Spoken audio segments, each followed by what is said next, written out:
It takes like 2 minutes to start, and there's just something not right about this engine. So as you can see, I've already taken the bonnet off, obviously first point of call, but we're gonna have to take all the front end off. So first thing I'll do is I'll get it up in the air, drain the radiator, start dismantling in minutes, and you can see how far I've gone. Obviously it's got a brand new rad in it, it's got a brand new condenser in it. This is why I'm saving it, because someone spent a lot of money on this car. So there is one problem. It's not actually connected. That's supposed to be a bit of metal where the aircon bit is, but to be fair, I'll worry about that at a later date because that's not structural. So I'm not really bothered by that because I can just weld a bit of plate in. So what I've done, obviously all the hoses are out, the rads are out, the power steering's off. You need to disconnect this bit as well. It's like a junction box. It's not fused or anything, but basically that goes to here. Obviously you need to disconnect your power steering there and at the bottom. You'll have vac lines there as well. Obviously if you haven't already, all your aircon pipes will have to come off, but because the problem we had with the aircon pump, that's already out. So front end wires are pretty much done. I just need to get that ground wire off. Yeah, that could be interesting. So that ground wire's got to come off. Then we've got to disconnect the fuel lines, which are here, which should be fairly simple.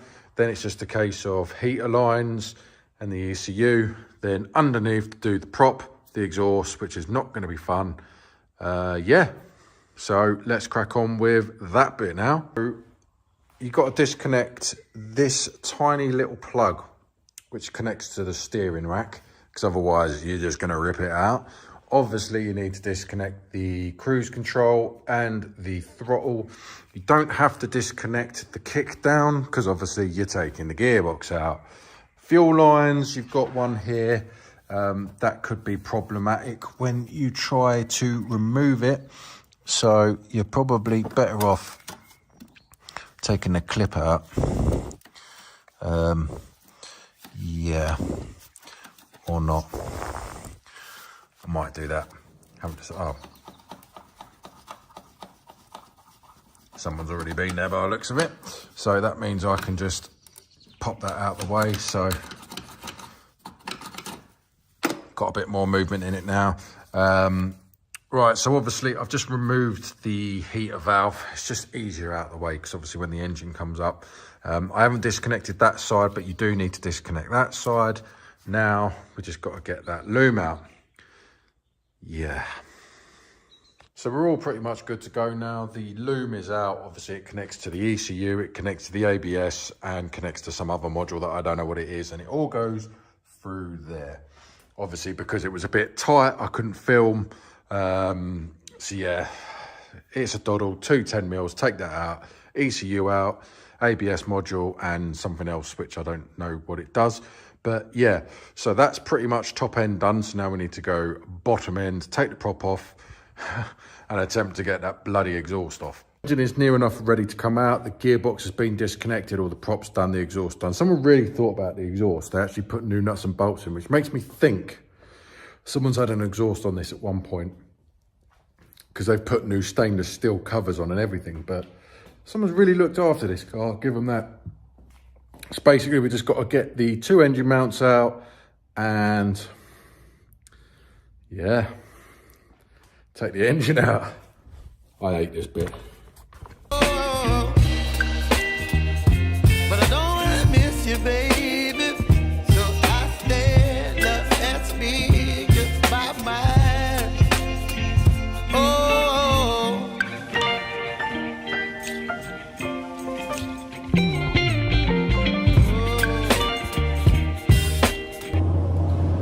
So the new engine is in. I didn't film putting it in because it was an absolute pig. It took me about 3 hours to get it in line. It just would not line up, but it is in. So the new engine is in. Well, I say new, the second-hand engine is in. So basically, it just would not line up. So the engine crane is extended as far as it will go, which I was a little bit worried about because it was on half a ton. But it seemed to do the job. Now, because of the front bumper, it just would not go far enough. So I am never ever doing this with the bumper on again, I will literally do what I did with the 1J and cut that section off, and you can push it all the way in. It's so much easier. But look how much room you've got without all those rads. So I'm definitely not putting the hydro back. So now, first step is going to be, I think, roll reversal. I'll get the engine loom in while I still got energy, because obviously it's the next day. So I'll get the wiring loom in, make sure that's all right, make sure that's all correct, hook up the heater at the back, get it up in the air and do all the back end. So unfortunately, due to the noise next door, I couldn't really film because you wouldn't hear anything. So basically what I've done is I put the fuel pipes back on, but I've had to take the fuel pipe off of that one because that was just rotten. I've taken the cover off and you can see the state of it, but I'm not bothered about cleaning it, because what I want to do is I just want to get it right. I want to get it running, then I'll take it to pieces, because obviously when you take an engine to pieces, it just causes more and more problems. So I want it running, know that it runs, then I'll start doing things to it, like the water pump and all the coils and everything else that's on that will probably go on this one. So someone's already modified the power steering pipe. Don't know why it's that long, but is what it is. So I put the reservoir on, I've put the junction box back in, put all the wiring in, put the ECU back in, put the heater in. We need to vac that off because that goes to that, and I'm going to get rid of that because I don't really see the point. It's 30 years old and you can't get them anymore. Igniters are in, fuse box is in, so I've just got to do the ground. I've done underneath, the prop and the exhaust are back in, but I've got a new exhaust, so I'm not showing that yet. So now I've just got to put all the rads in. Yeah, so let's crack on with that. Fluids are done, the engine's back in, ECU's done, wiring's done, everything is in. The only thing that's not in properly is I haven't put the battery tray in, haven't put the aircon pipes in, but yeah. So theoretically, everything should start. So let's give it a go.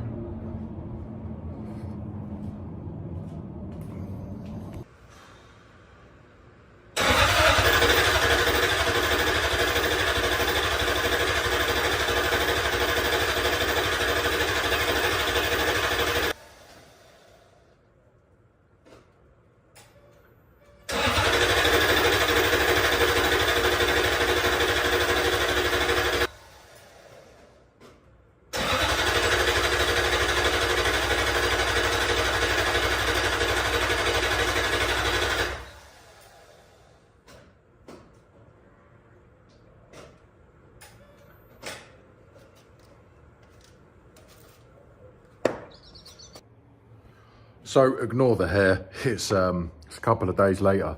So as you can tell from the previous section, engine wouldn't start. So there is actually quite a big difference.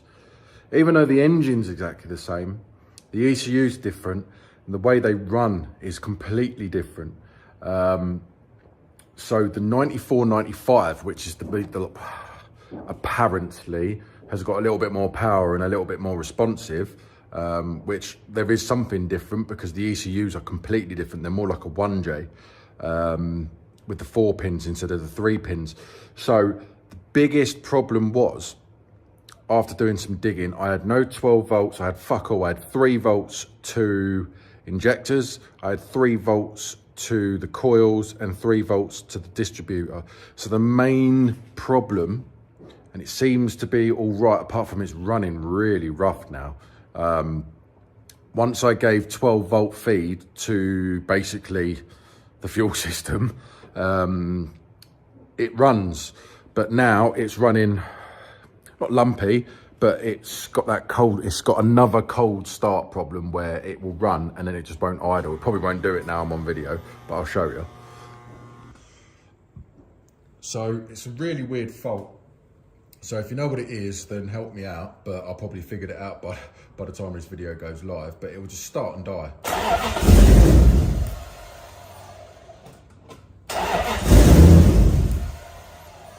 Which is really weird, but if I start it and give it some juice, which I can't reach,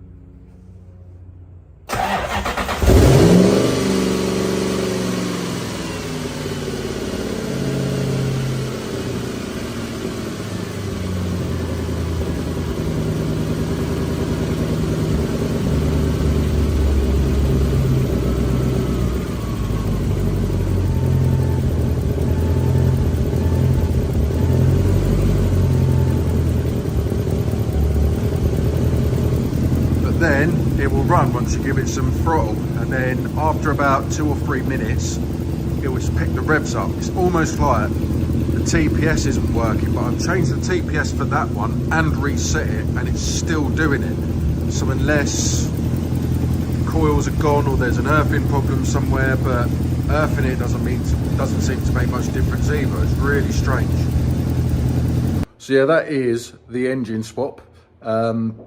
Basically, if you've got a 91 to 94, get a 91 to 94 engine, and if you've got a 94 to 95, get a 94 95 engine. Don't bother. So now I've got to try and do some diagnostics and find out what's going on, why it's not running right. It could be simple as the spark plugs are gone, because the car had sat for a year, but it ran absolutely fine when it come in, and the other one ran absolutely fine when it come in. So joys of these cars, innit? But yeah, so thank you very much for watching. If you haven't already, then please like and subscribe. And also, if you haven't already, then join the Facebook group. My Facebook group is Soarer Owners Club. Great little community. So hello to all you guys. Thank you very much for supporting the channel. Right, so I'm now going to go balls deep into why this won't idle. Thank you very much for watching. Don't forget to press the buttons.